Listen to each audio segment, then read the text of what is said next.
Hi, welcome. My name is Emily Good. Welcome to my kitchen.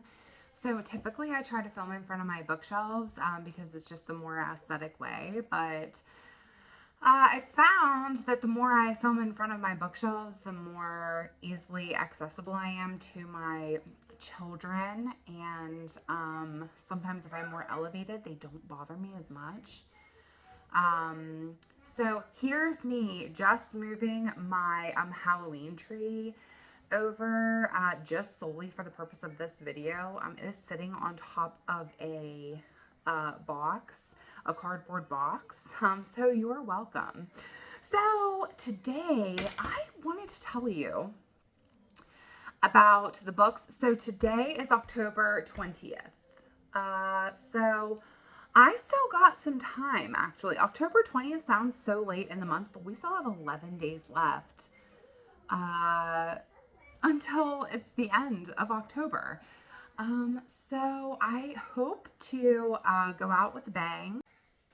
I had every intention of writing down the prompts for the Nightmare Before Christmas readathon hosted by Maddie Moon's Library, I think, and Michaela Reed's. It is definitely standard for me to now mention Michaela Reed's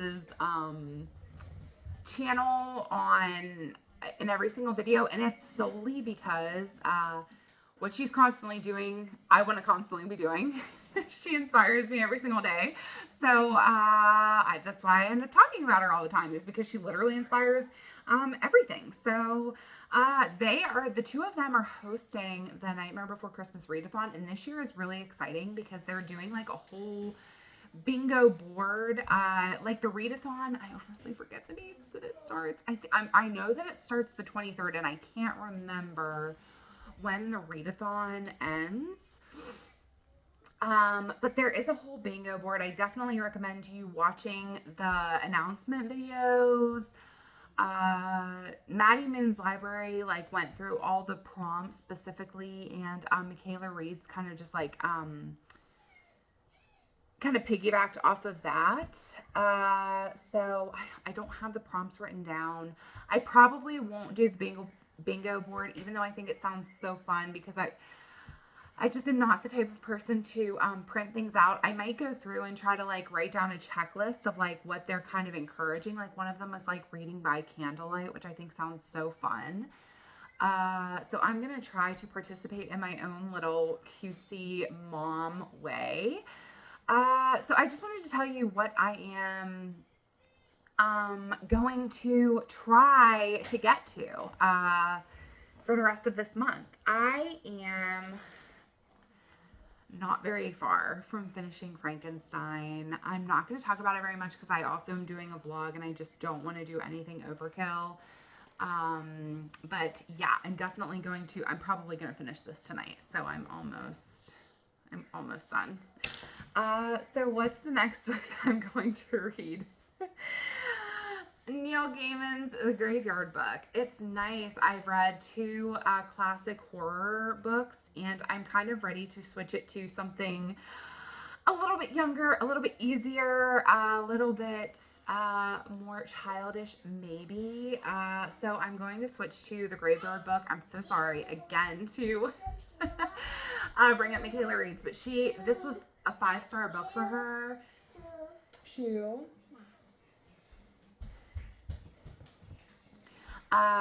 Yeah, this was a 5-star read for her, and she's super picky. So I've had this on my bookshelf for years, and I really would like to get to it this month. So a book that I really, really want to get to is The Phantom of the Opera. I forget what video I watched, but whoever's it was, and I'm so sorry, I don't remember. They were bigger, so they won't even see this video. But somebody was telling me that this was their favorite book. They read this every single Halloween season. And I'm just going to read it to you. It is a classic, I do believe. But in Paris, terror stalks the Opera Garnier. Stories of a terrifying ghost haunting the theater create panic amongst the musicians and audience.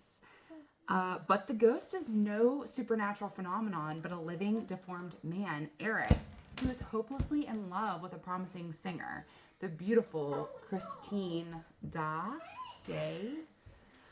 When her childhood friend Raoul begins courting her, Eric erupts in jealousy, and soon the ghost becomes violent and reckless. Combining the atmospheric character of gothic horror with the tale of ill-fated romance, The Phantom of the Opera has been loved by readers worldwide since its first publication in 1925. So that might not sound super enticing, but the way that this girl described it, and again, I'm so sorry that I can't remember the video or the girl, but she just said that the vibes of it were just so amazing, and it was a must read for her every single year. And based off of her video, I had to get the book, and I watched the video months ago, so I cannot remember, and I'm so sorry. But I definitely want to get to this. I think it's 269 pages. So I definitely think that it's possible for me to get to this. I just have to speed it up a little bit. Another option for the rest of this month is Agatha Christie's The Murder at the Vicarage. So this is Miss Marple's. This is the first book.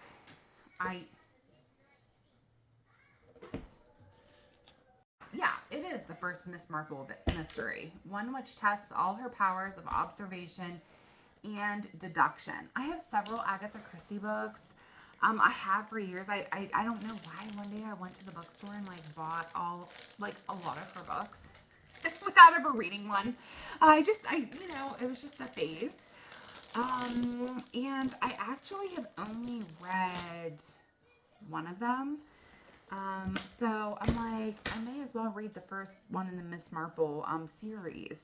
So maybe I'll get to this. I would kind of like to, just because they take up so much space on my shelves and I don't even know if I'd like them or not. So we shall see. Two more books that I might potentially get to this month is Perfume, which I did talk about quite a bit in my TBR video for the fall season. Mommy, to go to sleep. Okay. But actually this was Kurt Cobain's favorite book. And I just find that to be super cool. He carried it with him everywhere he went. He just loved the way that the main character just needed to be away from people. Oh my gosh, Stella. She just lost my place in Frankenstein. Honey, here, don't mess with that, honey. You know how often I have to tell her, do not touch my books. She's 20 months. She should know better. But, yeah, this is another one that I would really, really like to get to. I've had it for years, and I think it's pretty short. Yeah, 253. So I think it's totally doable. So hopefully I will get to this. And last but not least, Interview with the Vampire. I would still really like to get to this month. I did just finish Dracula. I'm not going to talk about it a lot in this video because, again, it's a part of, it is in a reading vlog that I did, or am currently doing.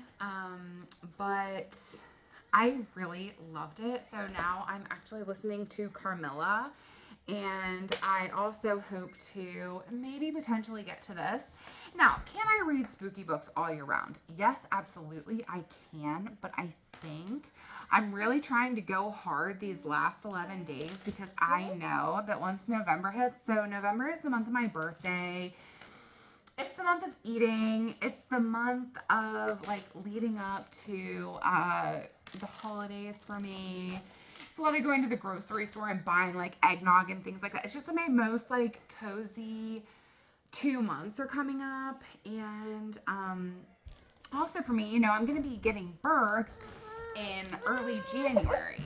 So, I'm really just trying to, I plan on it being a very cozy next couple of months. So I'm go hard now with the spooky, and then take a little break from it. So that is my plan. I am really enjoying this season. I have read several really lovely thrillers and horror books. I'm enjoying my time very much, but these are the last few that I really, really, really am hoping to get to. So I can't wait to see what I have to talk about with my wrap up. Like I keep thinking like, oh my gosh, I wonder what books I will have read 11 days from now. I've been trying to stay up later and really get to my reading. So I hate to call it working hard, but it's anybody who's reading, like, is prioritizing reading. Like, I have friends who ask me, like, oh, have you watched any good shows lately? Or, like, Will want us to watch a show together, like, while he's at work and me home. And I'm like, I just don't see me prioritizing anything else but reading. Because it's like, I have so little, we all have so little time. And there's so many different directions that you're being pulled, whether you have kids, whether you have a job, whether you have a significant other. There's just so much different directions. There's TV, there's reality TV, there's, really good shows, there's movies. And it's like you genuinely have to make the choice that you are going to prioritize reading. So that's what I've been doing, and it just makes me really happy to be able to do so and to find myself doing so. So that is my little, hopefully end of the month. There's no way in hell I'm going to get to all of these, but I'm really looking forward to seeing which ones I do get to. So thank you so much for watching. Have you read any of these? I would love to know if anybody has read Phantom of the Opera. I don't feel like I see it being talked about a lot. It's one of those things that's like so old that I feel like, so when that girl said it, I was like, I never even thought that. I knew it was a Broadway show. Actually, fun fact, I graduated on that stage. When I graduated from acting school, actually, I graduated on the Phantom of the Opera's stage. So that's kind of cool, but I'm really excited. I hope that I get to that one. That's definitely a priority to me. So thank you so much for watching. I hope that you're enjoying Halloween season or just fall season or, whatever you choose to read in the month of October. I hope that you're enjoying it. And I can't wait to watch everybody's wrap ups and hear what everybody's been reading. So yeah, thank you again so much for watching. I'll talk to you next time. Bye.